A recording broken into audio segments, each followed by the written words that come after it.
adalah seorang khalifah yang bernama Khalifah Ma'mun. Dia punya pemikiran Mu'tazilah. Mu'tazilah itu adalah sebuah kelompok yang meyakini bahwa akal itu lebih tinggi daripada dalil. Bahwasanya akal itu lebih didahulukan daripada Al-Quran dan hadis. Itu Mu'tazilah. Di antara pemikiran mereka, Pak, bahwa Al-Quran itu makhluk. Menurut kaum Mu'tazilah, Al-Quran itu makhluk. Ya. Sementara Ahlu Sunnah mengatakan Al-Quran bukan makhluk, tapi dia firman Allah Subhanahu wa ta'ala. Kenapa orang Mu'tazilah mengatakan Al-Quran makhluk? Sebab yang namanya makhluk kan tidak sempurna. Berarti ada jalan untuk mengkritik Al-Quran, ya akhwal Islam, azakumullah ya. Nah, Khalifah Ma'mun memaksa rakyatnya untuk meyakini keyakinan ini. Siapa saja ulama yang tidak mau ikut, imma dibunuh atau disiksa. Maka banyak ulama yang lari, seperti Imam Syafi'i lari ke Mesir. Ada juga ulama yang selamat karena apa? Tauriyah, seperti Imam Ali bin Ibn al-Madini. Ibn al-Madini ya ditangkap, dipaksa mengatakan Al-Quran makhluk. Apa kata Ali bin al-Madini? Saya bersaksi Al-Quran, Zabur, Taurat dan Injil, 4 ini makhluk. Padahal maksudnya Imam Ali bin al-Madini yang makhluk itu 4 ini, maksudnya begitu, bukan Al-Qurannya. Selamat beliau. Imam Ahmad ditangkap juga, termasuk ditangkap Imam Ahmad bin Hambal. Maka beliau pun diseret ke Baghdad. Imam Ahmad berdoa, ya Allah, jangan engkau pertemukan aku dengan Ma'mun. Allah kabulkan. Ternyata Khalifah Ma'mun mati, digantikan oleh anaknya Al-Mu'tasim Billah. Ternyata anaknya sama aja dengan bapaknya. Akhirnya Imam Ahmad dipaksa mengatakan Al-Quran makhluk, beliau nggak mau. Akhirnya beliau pun dibawa ke tempat penyiksaan, Pak. Maka Imam Ahmad disiksa, dicambuk hanya untuk mengatakan Al-Quran makhluk. Imam Ahmad gak mau. Sampai-sampai ada seorang muridnya merasa iba dan berkata, ya Aba Abdillah, apa sih susahnya kau mengatakan Al-Quran makhluk? Kamu kan keadaannya terpaksa, darurat. Kata Imam Ahmad, ukhruj. Iya, kamu keluar, lihat di luar. Maka dia pun keluar. Ternyata di luar sana ribuan orang sudah siap-siap mencatat perkataan Imam Ahmad bin Hambal. Kata Imam Ahmad, kalau aku mengatakan Al-Quran makhluk, berapa banyak orang yang akan sesatkan, kata beliau. Beliau tidak mau untuk mengatakan Al-Quran makhluk. 2 tahun, Pak, disiksa, Pak. Dicambuk, Masya Allah. Sampai kemudian Al-Mu'tasim Billah pun mati, digantikan oleh adiknya yang bernama Al-Wathiq Billah. Nah, di zaman Al-Wathiq Billah terjadi dialog antara ulama Ahlus Sunnah dengan ulama Mu'tazilah. Karena kan ulama Mu'tazilah diangkat sebagai ulama kerajaan, di antaranya Ibnu Abi Du'ad. Sedangkan ulama Ahlus Sunnah hampir semuanya dipenjarakan dan disiksa, termasuk Imam Ahmad bin Hambal.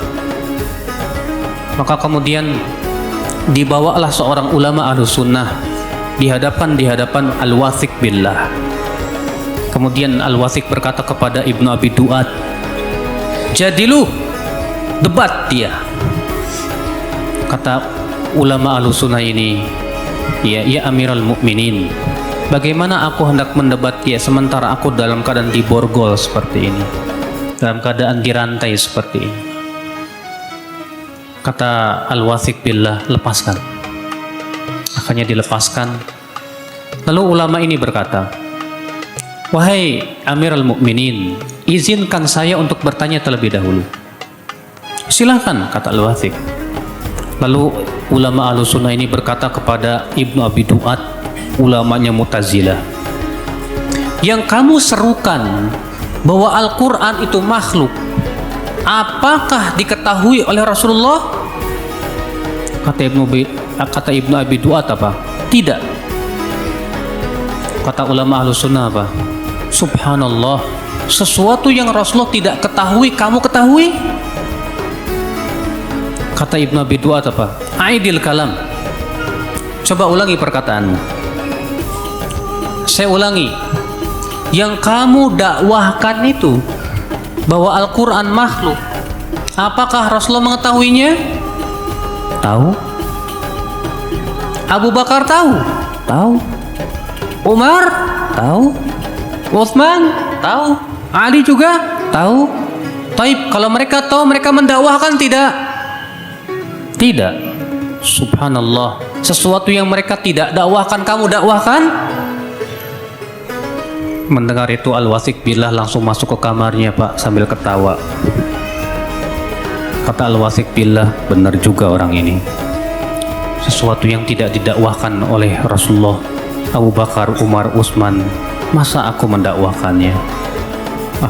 Akhirnya kata Al-Wasik Billah, keluarkan semua yang ada di penjara, bebaskan semuanya, bebaskan. Dibebaskan, Pak, semuanya, Pak. Termasuk Imam Ahmad bin Hambal. Beliau pun dibawa ke rumahnya dalam keadaan badannya udah hancur, Pak. Darmo, Masya Allah. Kalau yang menang Mu'tazilah, kamu dibantai kok. Kalau yang menang kamu Mu'tazilah dibantai juga kan? Kalau Syiah yang mana kamu dibantai juga kan? Untung itu Pancasila. Nah itu. Kenapa di penjara? Karena mereka dipaksa untuk meyakini bahwa Al-Quran adalah makhluk.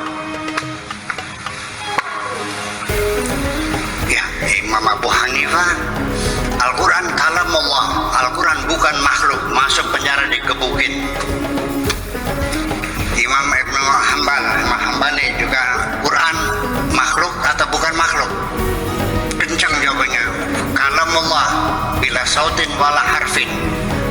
Jadi kalamullah itu adalah sifatun qaimatun bidati, sifatun qadimatun qaimatun bidati, sifat qadimah yang melekat pada zat Allah, bukan makhluk.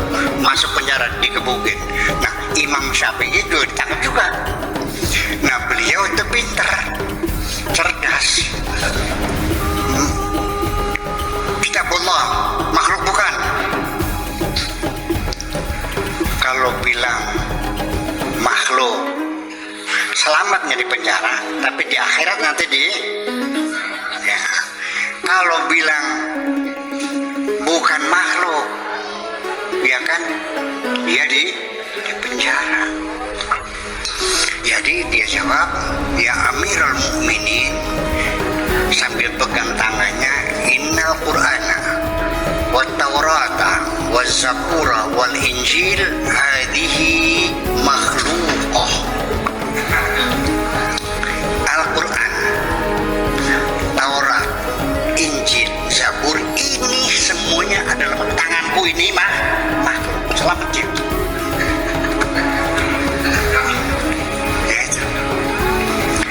Dulu ketika yang jadi raja itu Ahli Sunnah wal Jamaah, di kota Irbil yang jadi sultannya itu, di kota terbesar kedua di Irak,